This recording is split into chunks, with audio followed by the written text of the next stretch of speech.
Hi guys, it's me. So yeah, this is a reaction video, but for me, I don't do face cam until we get to 100 subs. So yeah, you just have to see the full screen. Sorry if you're mad that there's no face cam, but yeah, it's me. So yeah, who cares? I know I'm the best. So let's get into the new video. Called Three Kingdoms. I haven't seen it. I hope it's good. I've been excited for this. Like when I found out it came out, I've been excited.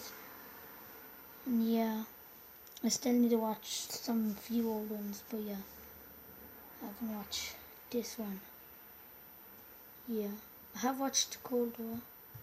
They actually was okay, but I won't. Not we're not doing the Cold War. We're doing Three Kingdoms. So let's get right into it. Get into full screen. Oh god. Oh god, this is a trailer. No one cares. This video was made possible by Total War Three Kingdoms, the brand new strategy game from the multi-award-winning Total War series. Support my channel by using the link in the description down below to buy the game on Steam. Also, new merch available now in the store, including a mystery new character pin. Yeah, go on, check out Ancient his stuff. China. The sun is shining, the birds are singing, the children are playing in the village square. What a wonderful time to be alive! Hey, the Yellow River flooded again and destroyed all your crops. And also we're being raided by nomadic tribesmen. And also this period of Chinese history may be entirely mythical, meaning you may not even exist. Well, that would certainly explain the laser eyes. Chinese civilization began around the year 2000 BC when the possibly mythical Xia dynasty was formed. Throughout China's history, dynasties would usually rise up with a powerful leader who worked for the good of the people. But over time, the leaders would become more corrupt and self-serving. Someone would inevitably build a lake of alcohol, and the angry populace would overthrow them, giving way for a new dynasty to rise. Following this pattern, the Xia dynasty was replaced by the Shang, who liked bronze and writing. But then the leaders got corrupt, and were replaced by the Zhou, who liked iron and philosophy. But that one sort of just fell apart and was replaced by the Qin, who liked building walls and people made out of rock. But they were pretty tyrannical from the start and were quickly replaced by the Han, who liked creating new trade routes and getting in touch with their emotions. In line with this pattern, the Han dynasty came about under the strong and popular leadership of Emperor Gaozu. The dynasty remained firmly in place for over 4 centuries and was considered a golden age in Chinese history, developing new forms of art, political thinking, technology. Oh, looks like all the leaders got corrupt. See, probably the biggest problem in ancient China's political system that allowed so much corruption to come about all the time was a little something called court culture. Let me explain. Imagine for me, if you will, that you are the son of the Chinese emperor. Hooray! Now, apart from how weird it is that you have a ton of stepmoms and many of them would like to kill you, and also all of your friends are middle-aged dudes with no dongs, life's pretty alright. One day, your father says, "Son, I know our relationship hasn't been the best, and I've never said this before, but I just want to let you know that I love you." Oh no, I'm having a heart attack! Look at you. Now you're the emperor. I'm so proud of you. But wait, you are but a child and have no idea how to rule over a massive empire. Fret not, because just about everyone in your court wants to help you out with that. Hey man, remember me? I'm your mom's bro. Anyway, I heard you needed someone to rule over China for you. I mean, to help you rule China. So hey, here's a popsicle. I hope we can get along. No way, man. We've been your friends and your personal caretakers your whole life. And even though we may have no dongs, I think you should give us all the power to rule China. I mean, help you rule China. So who will you be influenced by? Your scheming uncle or your loyal eunuchs? And towards the end of the Han dynasty, a string of child emperors allowed more and more power to fall into the hands of the eunuchs. Oh no, now they're scheming too. They began handing out government jobs for bribes, heavily taxing the poor for their own wealth. And while you're sitting there eating your popsicle, everyone in your court is literally murdering each other to try and consolidate more power and riches for themselves. While all the peasants are outside like, "Hey, did you guys know there's been a drought out here for 2 years?" Guys, obviously the people weren't too happy that while they were struggling to survive, they were also being heavily taxed so that the eunuch faction could all have rockin' mansions, complete with swimming pools and Alexas. So finally, when a self-proclaimed Taoist wizard came... So guys, something happened. I don't know, just something happened. So yeah, I think this is where we last on. I think the mic cut out. So yeah, well, I think we were here. Let's just continue on. Okay, let's go. You know whose fault it is that we're all out here starving? It's the emperor and his posse. They've lost their mandate from heaven, and the imperial family must be destroyed with an unrelenting, furious wrath. Also, check this out. Huh? Can you tell what it is yet? Of Ta-da! course. It's a little kitty cat.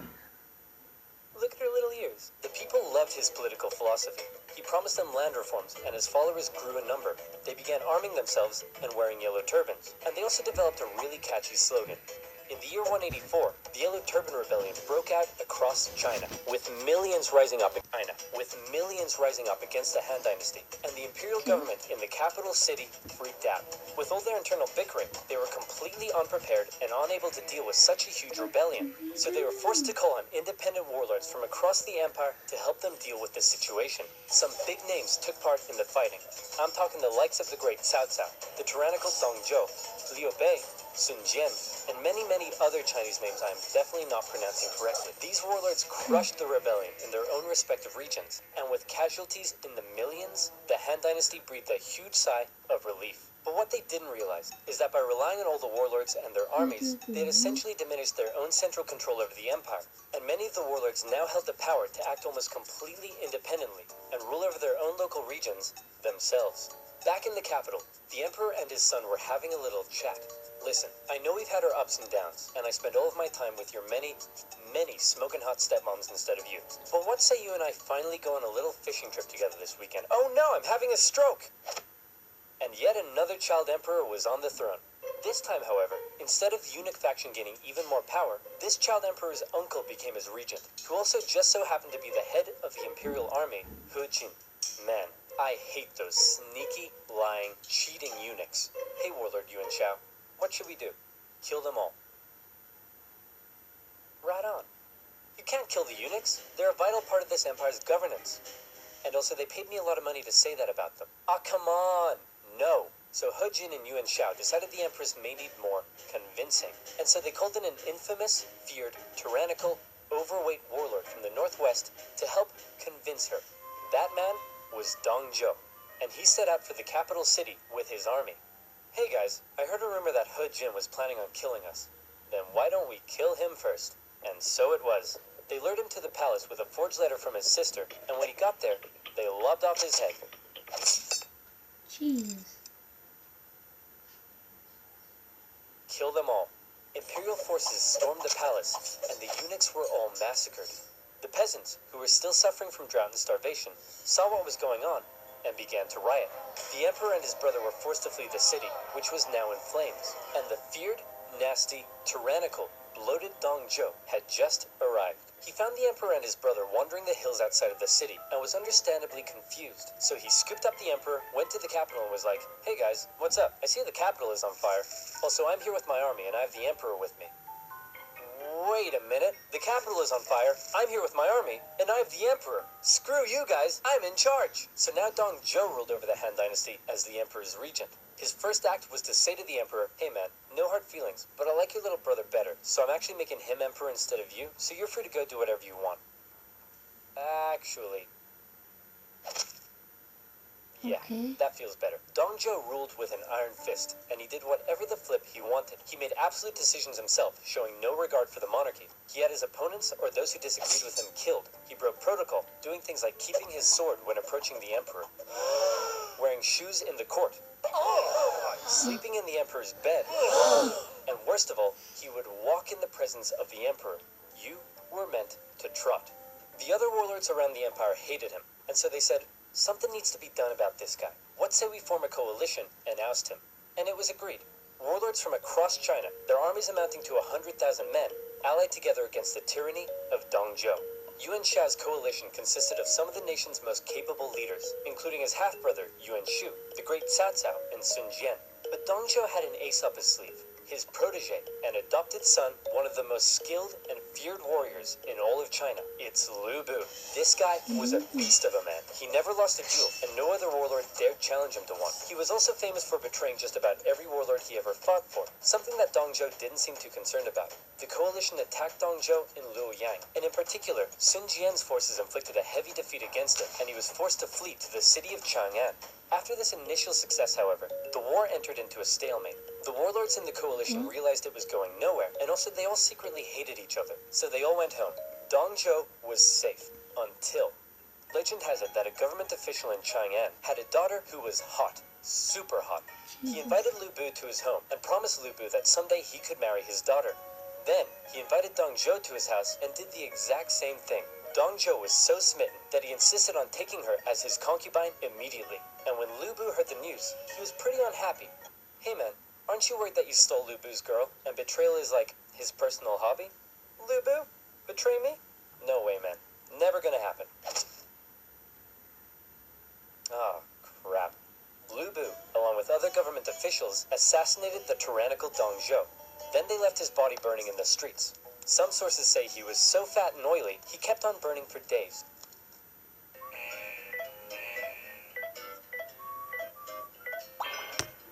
Can I hear ads like...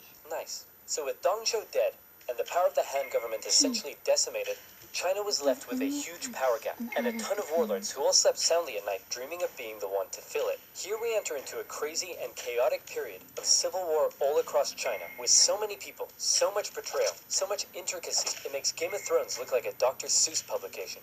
But just to give you an idea of how crazy and chaotic it was, see if you're able to keep up with this. Are you ready? Here we go. Here's a rough map of the warlords throughout the Han Dynasty at the time. Half-brothers Yuan Shao and Yuan Shu were both in a power struggle for who would become the figurehead of their family. Yuan Shu made alliances with warlords in the north, along with Sun Jian, the guy who defeated Dong Zhou. Yuan Shao also made alliances with Liu Biao in the south and Cao Cao, who was an amazing strategist and general. All of these warlords began fighting each other. Cao Cao began building his own strength by subjugating nearby remnants of the Yellow Turban Rebellion into his own forces.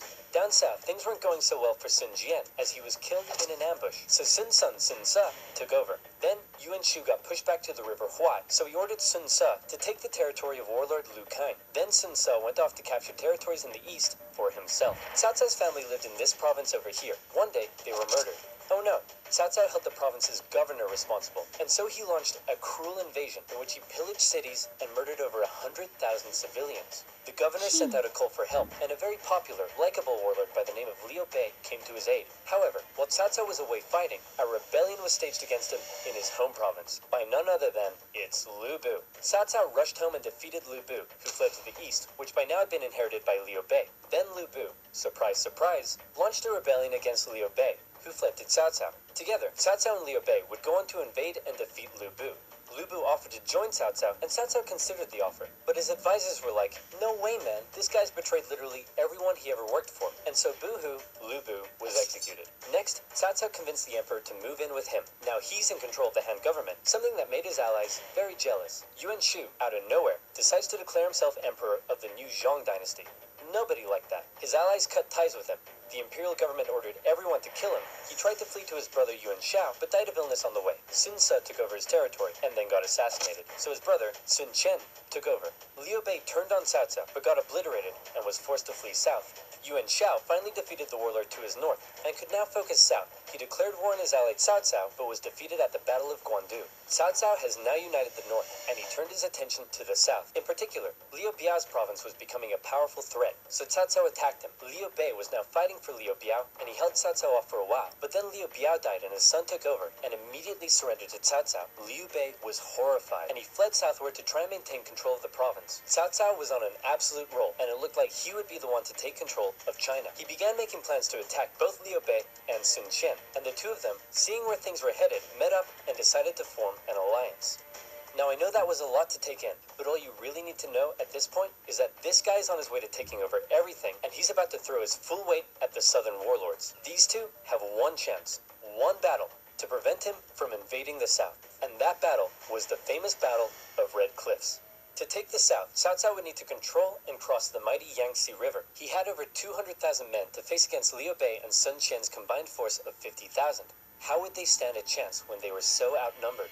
Legend says most of Sun Chen's advisors pleaded with him to surrender, but then he smashed up a table and they all backed down. Luckily, Cao Cao's forces were ravaged by disease and exhaustion, and his northern soldiers weren't too comfortable on ships. So when Cao Cao sailed down the river and the two sides met for an initial skirmish at Wulin, Cao Cao was unable to inflict a defeat against the allies. Then one of Sun Chen's men came up with a very sneaky plan. He sent Cao Cao a letter, pretending that he and others wanted to defect to his side, and offered to bring him some of Liu Bei and Sun Qian's finest ships. Little did Cao Cao know, however, that those ships were full of flammable reeds. As they approached his fleet, they were set alight and destroyed his ships and camp. Seeing the situation as hopeless, Cao Cao ordered a difficult retreat through the rain and marshlands, during which more of his men fell to illness and disease. The underdogs had won, and Cao Cao would never again have another chance to take the south.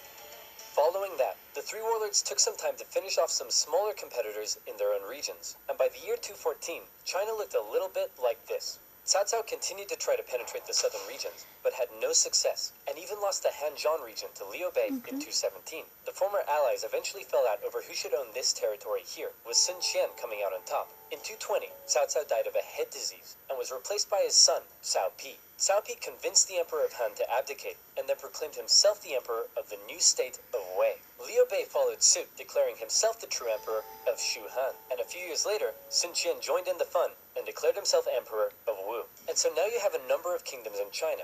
How many? Count them. 1, 2, 3. Three kingdoms, except actually, they weren't kingdoms, they were dynasties. And when the three kingdoms finally formed, not a whole lot happened. For the next 3 decades, they continued to engage in combat, but it almost always ended in stalemate, and nobody really got anywhere. So how did it all end? Did Cao Cao's descendants eventually realize his dream of unifying China? Not quite. Instead, the three kingdoms became victims of the usual problems that plagued Chinese dynasties. In Wu, Sun Qian's descendant became a tyrant, who was more interested in spending time with his concubines than governing. In Shu Han, a powerful, corrupt, eunuch faction rose up, and by now we all know how that ends. And in Wei, a string of young emperors gave way for a powerful family, the Sima clan, to take control of the dynasty's government. This Sima clan recognized the weak state Shu and Wu had been reduced to, and so they began making plans. I've just received this letter that says Wei is planning to attack us. Should we make preparations for war? Nah, it's probably nothing to worry about. Let's do absolutely nothing. Sounds good to me. Wei launched a full-scale invasion into Shu, which fell within a year. Then Sima Yan forced the Wei emperor to abdicate and proclaimed himself emperor of the new Jin dynasty. In the year 279, Jin launched an invasion of Wu and finally unified China in the year 280. The pattern of rising and falling dynasties, division and reunification would continue in China for centuries to come.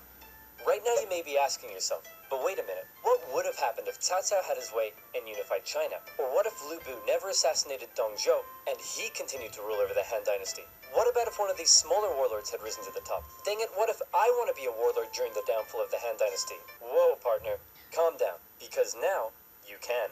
This video was brought to you by Total War 3 Kingdoms. So guys, that's the end of this. Sorry, it just cut randomly. The thing stopped recording, I don't know why. But hope you enjoyed this reaction. But my mic's broken for my PlayStation. It's my controller. Just the mic, some strange reason, doesn't work on it. I think something happened with the controller. So hope you enjoyed this reaction video. You saw it, 3 Kingdoms, Oversimplified. Go check out Oversimplified. Watch it yourself if you want. Yeah, I don't have the link stuff yet, so yeah, when I find out, I will. But hope you enjoyed, guys. Like, subscribe. Let's try to get 100 for my face reveal. But just if it happens in April Fools. And I don't know what I'm saying. But yeah, hope you enjoyed. And I see you guys next time. Peace.